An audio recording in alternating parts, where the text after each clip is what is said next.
All right. Is it too early to talk about sex? No. I'm going to wake you all up. We're going to talk about interesting things about sexuality. I feel so lucky to be here in Baltimore. My friends in California still say, "Where did you move to?" But I get to work for a great institution, Johns Hopkins. I've been working with Lois now for about 12 years. She's one of the founders of our clinic. Amazing woman.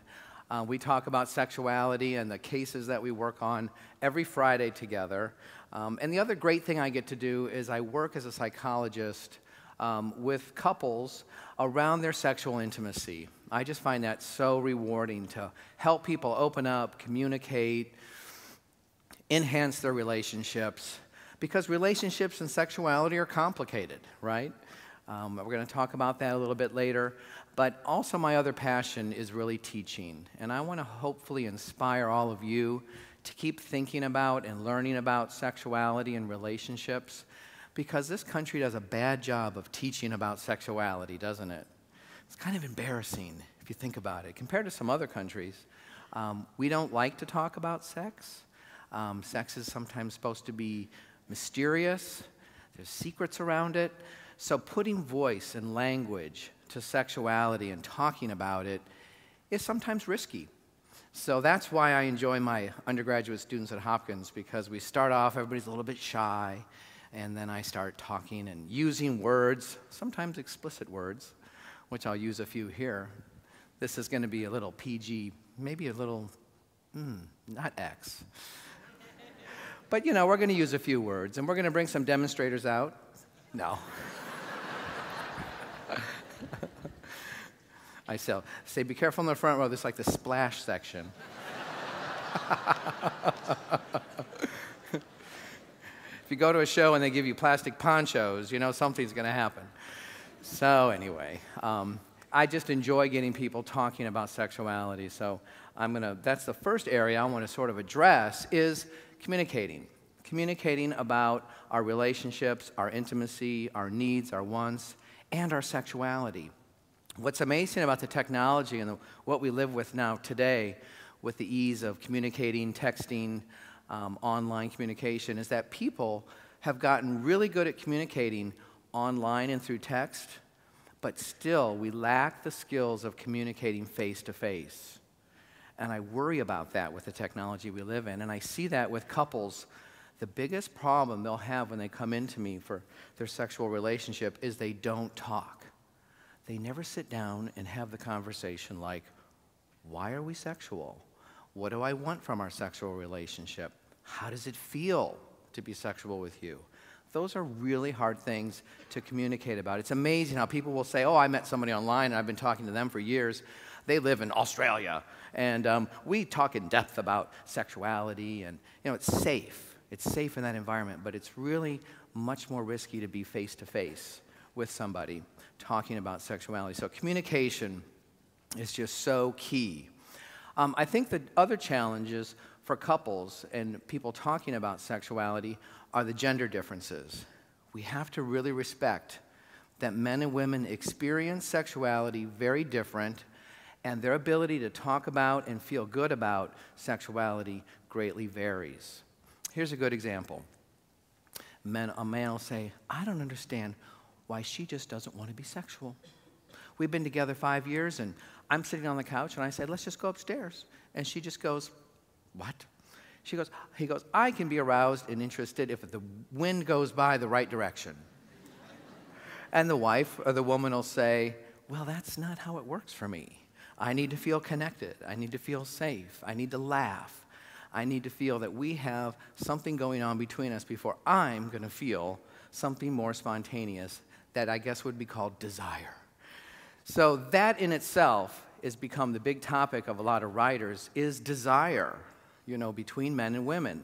And why is it so different? Why is it hard to feel it, to experience it? And for couples to be able to talk about why they feel their desire is different, and how to work with it is very, very hard. So gender differences really get in the way many times of communicating. The other thing that we're all up against is our cultures and our families, and sometimes our religions.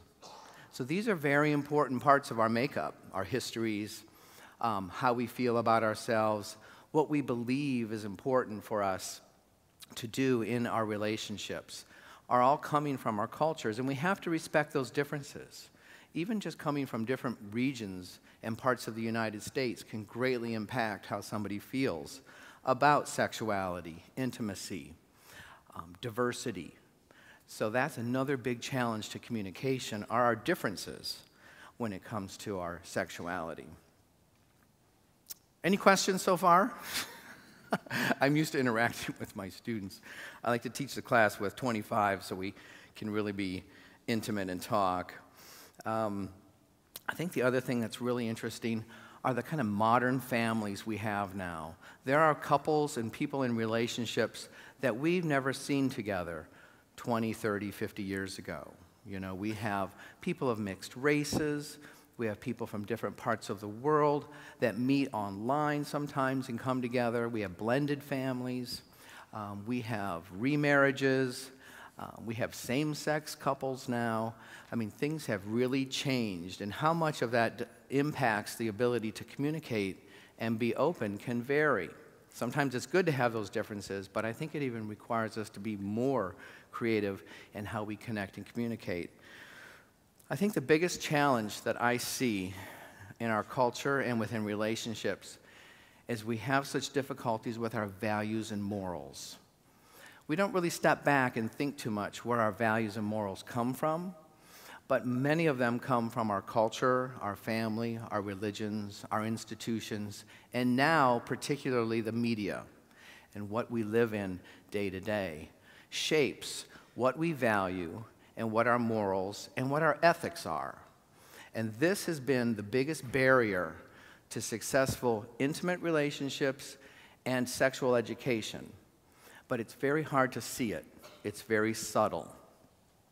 Let me give you an example. We have a culture and a history that has taught us that sex and sexuality is either good and healthy or bad and sick, right?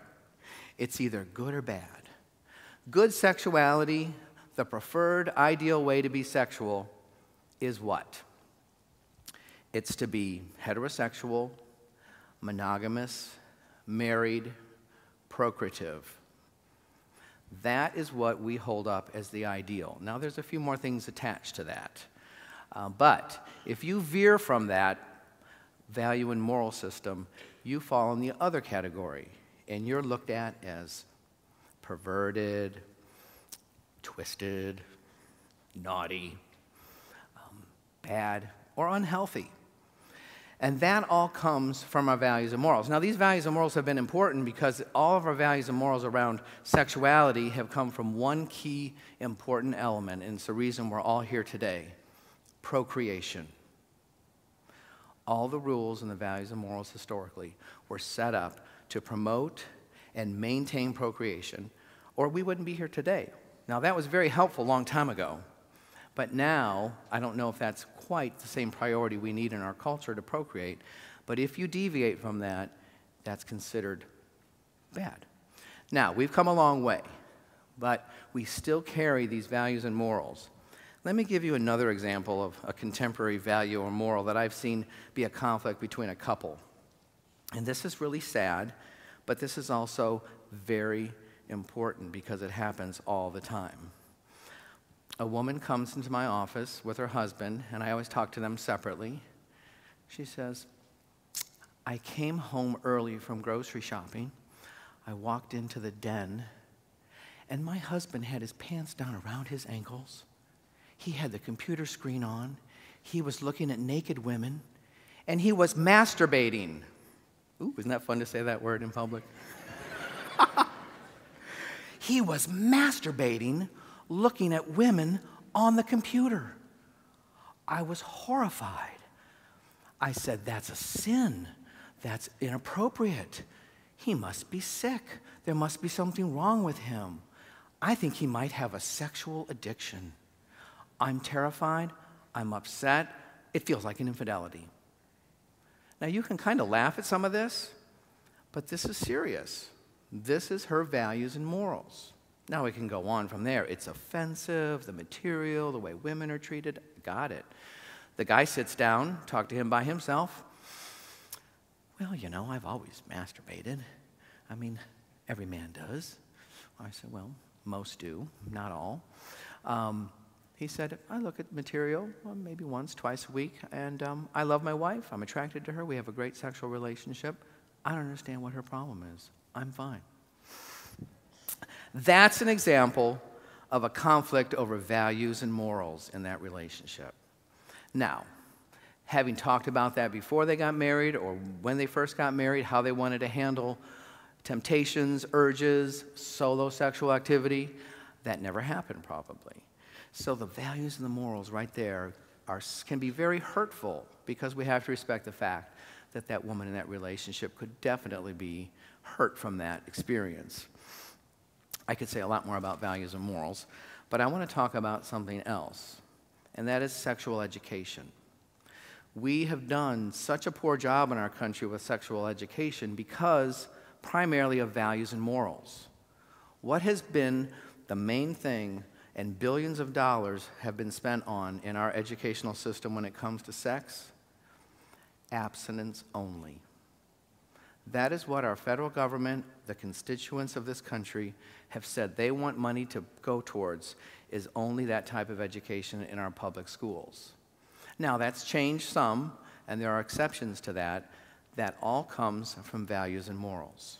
There are a group of people that value and say that sexuality should be taught only as a dangerous act. It could lead to harm, and it should only happen when you're married.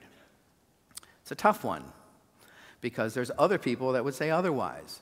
Sex is a good thing. We need to teach responsibility. We need to talk about pleasure. We need to talk about relationships. And we need to help guide people with their sexuality. But we have got such a long way to go with sexual education. And it's amazing. When from my Hopkins class, I just started this Tuesday, I have 25 students in there. I'll have 50 people on a waiting list trying to get into my class because they so badly want to learn and talk about sexuality. We just don't get it. And it's by the time they get to me, they're a senior, they're like 20 years old, and they haven't had it. So sexual education is so important, and it so much affects people's lives, their relationships, their ability to be satisfied throughout their lifetime. There's so much more I want to say. Is my time up? I see a flashing thing over here. So I want to end on this. Because of the technology that we live in, we really have to figure out how we're going to not only educate ourselves, which people are doing a pretty good job because of the internet, but also how to handle all the misinformation. The main way males are educated around sexuality, unfortunately, is through pornography. People have a lot of concern about internet pornography, the possible consequences of that, but we're not talking about it. Men aren't talking about it with other men. Couples aren't talking about it. But there are good things that we can learn and use on the internet to help ourselves have good, healthy lives.